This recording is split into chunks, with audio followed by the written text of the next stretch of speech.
Alors bonjour à tous et bienvenue sur cette petite explication des arêtes. Une explication relativement enfin, simple, en tout cas je l'espère, pour vous expliquer la gestion des deux dernières arêtes. Alors j'ai une vidéo qui s'appelle 4 parités du 5 par 5 où je vous explique les 7 cas de parité donc, que nous rencontrons sur, sur ça avec les deux dernières arêtes, la gestion des deux dernières arêtes. Mais là je voulais vous préciser, une vidéo un peu plus courte, les trois arêtes qui se ressemblent le plus. Les trois cas qui se ressentent le plus.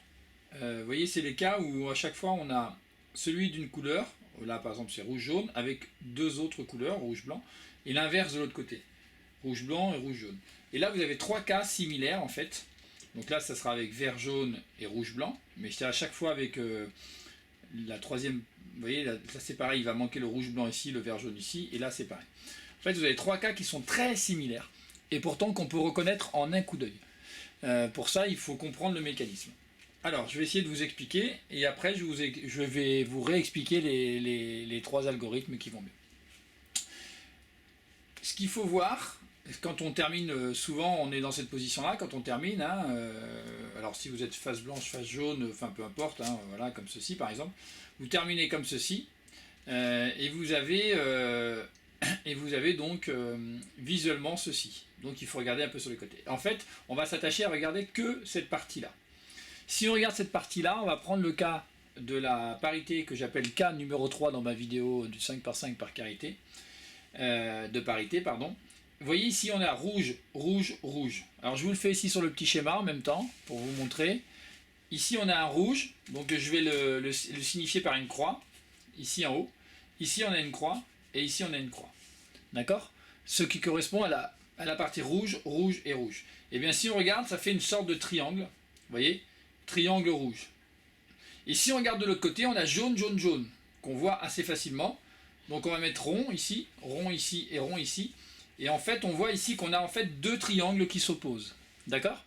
Ça, c'est pour le premier cas. Vous voyez, c'est assez clair. Si on regarde comme ça, on voit rouge, rouge comme ça fait bien un triangle. Hein, ici. Et là, jaune, jaune, ça fait bien un triangle.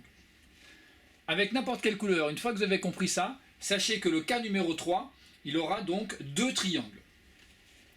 Le cas numéro 4, alors je vais faire le cas numéro 5 d'abord, parce que le cas numéro 5, et bien si on regarde la même chose, si on regarde là deux faces comme ça, et bien on va vite s'apercevoir qu'ici il y a bien, vous voyez, un triangle, le triangle jaune ici, donc on va faire les croix par exemple, croix, croix et croix au centre, ici, ce qui fait donc un triangle. Par contre ici on voit rouge, rouge, mais blanc en face. Donc on a rouge, rouge, mais là on n'a rien. Donc on a un seul triangle.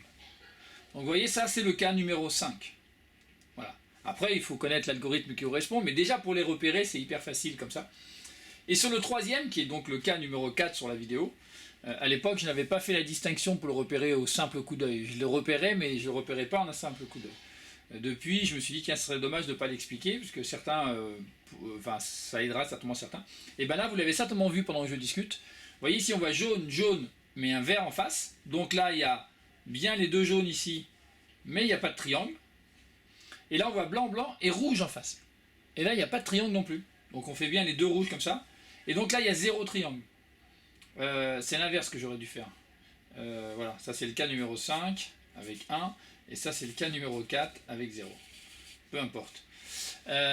Donc, vous voyez que maintenant, quand vous allez avoir les arêtes qui vont se terminer à 2 comme ça, et bien si vous voyez là, tac, tac, deux triangles, c'est le cas numéro 3. Ici on voit un triangle mais pas le deuxième, c'est le cas numéro 5.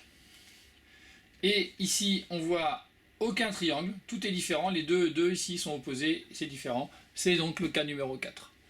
Et maintenant on va regarder donc les algorithmes qui sont relativement connus, qui sont de toute façon affichés dans ma vidéo des 4 parités 5 par 5 et qui sont dans le petit plus, hein. Il n'y a pas besoin de regarder la vidéo, si vous ne voulez pas vous embêter, vous allez prendre... Mais enfin, la vidéo permet de voir ce qu'il faut faire des fois. Alors je vous remonte pour celui-ci. Pour celui-ci, ben, il faut se mettre face à soi comme ça. Et là, l'algorithme c'est U, les deux du haut. R2, donc on bouge... Enfin, c'est pas U d'ailleurs, c'est U2.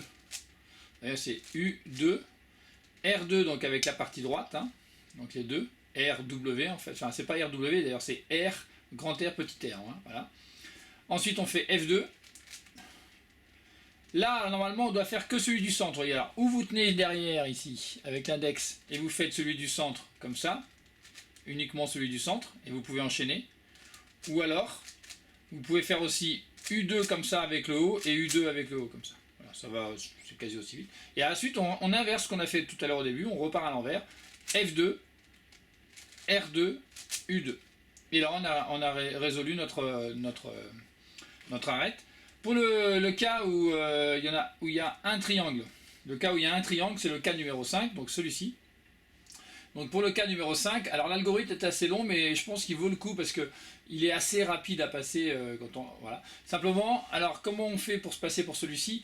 On doit se mettre, vous voyez, il y a un triangle, on doit prendre le triangle face à soi, un peu comme s'il tirait une flèche vers nous. Voilà.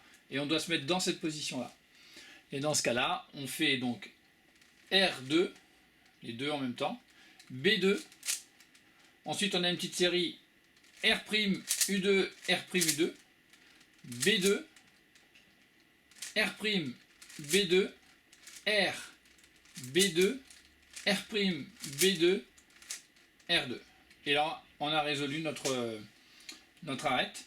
Et pour le cas numéro 4, où là, vous vous souvenez, il n'y a absolument pas de triangle visuel, d'accord? Et bien pour le cas numéro 4, on se met comme dans le cas numéro 5, on se met comme ceci. Voilà.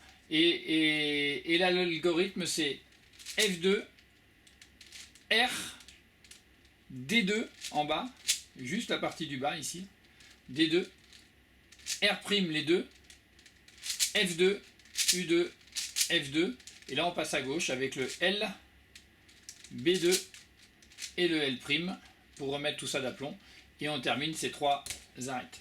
Voilà, je trouvais que c'était une vidéo intéressante.